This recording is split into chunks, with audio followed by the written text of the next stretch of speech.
Hello students, you most welcome. इस series में हम जनरल मैनेजमेंट अर्थात सामान्य प्रबंधन के इम्पोर्टेंट पॉइंट्स देख रहे हैं। हालांकि ये एक नया सब्जेक्ट है, लेकिन इसको पढ़ना बहुत ही ज़्यादा ज़रूरी है। इसी सब्जेक्ट के आधार पर कट ऑफ निकलेगा और यहीं से हम सिलेक्शन ले सकते हैं। अगर आपको इस सब्जेक्ट को बेहतर बनाना है तो ये सारे इम्पोर्टेंट फैक्ट आप एक बार ज़रूर पढ़ लेना।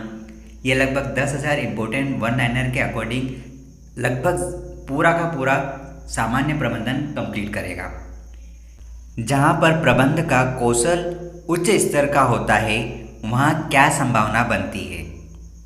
वहाँ पर सतत विकास की संभावना बनती है। याद रखना, उपभोक्ता संचालित विचारधारा में सर्वोपरि किसे माना जाता है? उपभोक्ता संचालित विचारधारा में सर्वोपरि उपभोक्ता को माना जाता है।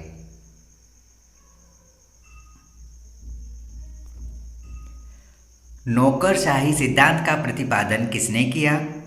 नौकरशाही सिद्धांत का प्रतिपादन मैक्स ने किया। याद रखना, मैक्स ने किया है। स्टॉक क्या है? स्टॉक चालू संपत्तियों का एक भाग है। स्टॉक चालू संपत्तियों का एक भाग है।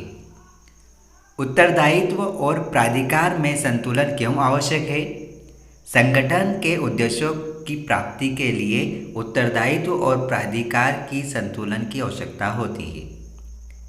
प्रबंधन का संबंध किससे है? प्रबंधन का संबंध संगठन के विकास के साथ मानवीय व्यवहार से है।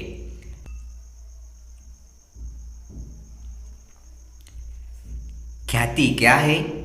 ख्याति एक स्थायी और अमूर्त संपत्ति है। ख्याति एक स्थायी और अमूर्त संपत्ति है। खातों की प्रबंधन को क्या कहा जाएगा? खातों की प्रबंधन को प्रबंधकीय लेखांकन कहा जाता है। प्रबंधकीय लेखांकन खातों की प्रबंधन को कहा जाएगा। किसी कर्मचारी का वेतन रोकना किस प्रकार की अभिप्रेरणा में आता है? किसी कर्मचारी का वेतन रोकना ऋणात्मक अभिप्रेरणा के अंतर्गत आता है। लेखांकन का अंश या शेयर कितने प्रकार के होते हैं? 2 प्रकार के। एक होता है अंश व अधिमान, दूसरा पूर्वाधिकार अंश।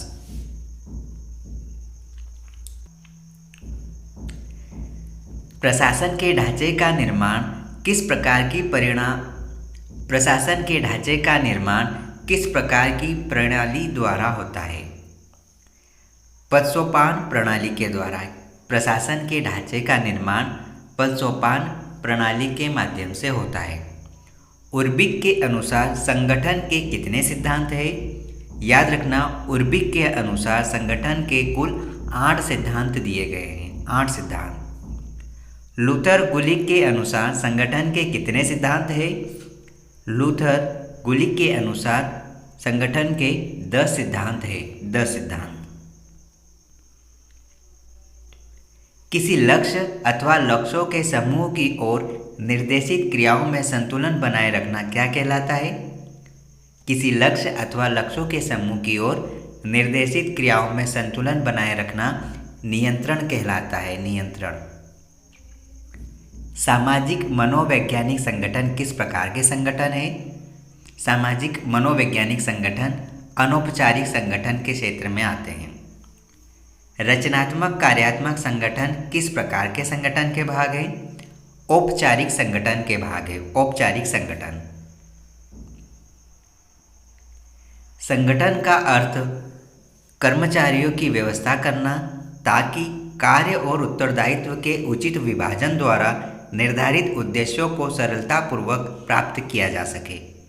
ये कथन किसका है? कथन फिर से समझो। संगठन का अर्थ है कर्मचारियों की व्यवस्था करना ताकि कार्य और उत्तरदायित्व के उचित विभाजन द्वारा निर्धारित उद्देश्यों को सफलतापूर्वक प्राप्त किया जा सके।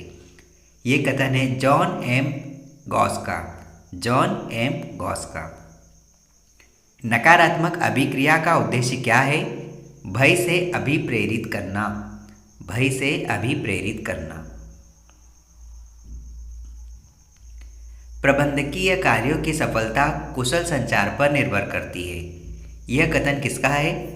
प्रबंधकीय कार्यों की सफलता कुशल संचार पर निर्भर करती है। ये कथन थियो हेमन का है, थियो हेमन का। जब व्यवसाय में लेन देन हेतु इलेक्ट्रॉनिक तरीका प्रयोग किया जाता है, यह क्या कहलाता है? ई कॉमर्स कहलाता है। विपणन प्रबंध की विचारधारा का जन्म किस देश में हुआ? अमेरिका में। प्रबंधक का कौन सा कौशल कर्मचारियों को प्रेरित करता है? प्रबंधक का कौन सा कौशल कर्मचारियों को प्रेरित करता है? याद रखना, अंतर्वैयक्तिक। मानव संसाधन प्रबंधन किस रूप में कार्य करता है? शीर्ष प्रबंधन और कर्मचारियों के समन्वय के रूप में कार्य करता है। मानव संसाधन प्रबंधन शीर्ष प्रबंधन और कर्मचारियों के समन्वय के रूप में कार्य करता है। किसी वस्तु के मूल्य निर्धारण को मुख्य रूप से कौन सा तत्व प्रभावित करता है? मांग। TQM का फुल फॉर्म क्या होगा? Total quality management. TQM का full form total quality management होगा। B2B का फुल फॉर्म क्या है? Business to business. प्रबंध किस प्रकार का प्रयास है? यह एक सामूहिक प्रयास है, सामूहिक प्रयास। किसी कर्मचारी को वेतन के अतिरिक्त पुरस्कार स्वरूप जो राशि प्रदान की जाती है वो क्या कहलाता है? एक प्रकार का प्रोत्साहन है। सब एक के लिए और एक सबके लिए क्या दर्शाता है? सामूहिक उत्तरदायित्व। सब एक के लिए और एक सबके लिए क्या दर्शाता है? सामूहिक उत्तरदायित्व। अचानक से किया गया परीक्षण किसका एक रूप है? नियंत्रण का। विज्ञापन भर्ती का कौन सा स्रोत है? बाह्य स्रोत है, बाह्य स्रोत। सर्वप्रथम प्रशासन और प्रबंधन में किसने अंतर स्पष्ट किया? सर्वप्रथम प्रशासन और प्रबंधन में ओलिवर सेल्डन ने अंतर स्पष्ट किया था। ओलिवर सेल्डन ने। व्यवसाय की सफलता या असफलता के लिए कौन उत्तरदायी रहेगा? व्यवसाय की सफलता और असफलता के लिए प्रबंधक उत्तरदायित्व होता है। प्रबंध की संपूर्ण ढांचे की नींव क्या कहलाएगी? संगठन। प्रबंध की संपूर्ण ढांचे की नींव संगठन कहलाती है। चयन प्रक्रिया का अंतिम चरण क्या है? चयन प्रक्रिया का अंतिम चरण प्रत्यादेश है, प्रत्यादेश। किस सिद्धांत में संगठन का आकार पिरामिड की तरह दिखाई देता है? ध्यान देना, किस सिद्धांत में संगठन का आकार पिरामिड की तरह दिखाई देता है? पदसोपान सिद्धांत में, पदसोपान सिद्धांत।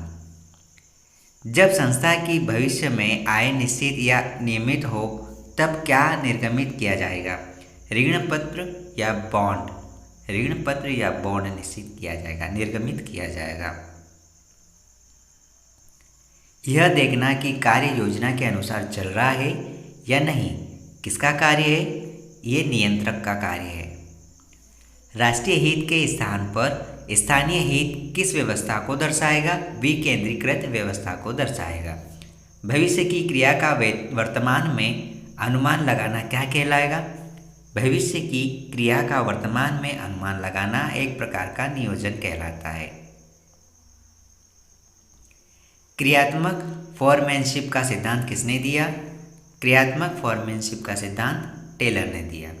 पर्यवेक्षक प्रबंधक के सबसे निचले स्तर पे होते हैं, ध्यान देना।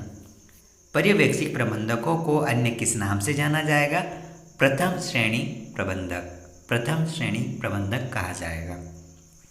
तकनीकी तथा नैतिक मापदंडों के अनुसार कार्य करेगा प्रबंधक। कार्य शासकीय हो या अशासकीय, किसके अभाव में सफल नहीं हो सकता? संगठन के अभाव में सफल नहीं हो सकता। संगठन प्रशासन की कौन सी क्रिया है? पूर्व क्रिया। किसी संगठन में निर्णय के केंद्र जितने कम होंगे वह उतना ही अधिक क्या माना जाएगा? केंद्रीकृत संगठन। अधीनस्थों का पथ प्रदर्शन करना क्या कहलाएगा? एक मार्गदर्शन कहलाता है, मार्गदर्शन। लास्ट क्वेश्चन है, किसी भी कार्य को सुचारू रूप से संपन्न करने के लिए क्या आवश्यक होगा? एक संगठन आवश्यक है। ये सारे इम्पोर्टेंट पॉइंट्स है और यह पहली बार सब्जेक्ट आ रहा है, इसलिए इसमें इतना डीपली क्वेश्चन नहीं पूछेगा। सारे पॉइंट आप अच्छे से कवर कर लेना। All the best.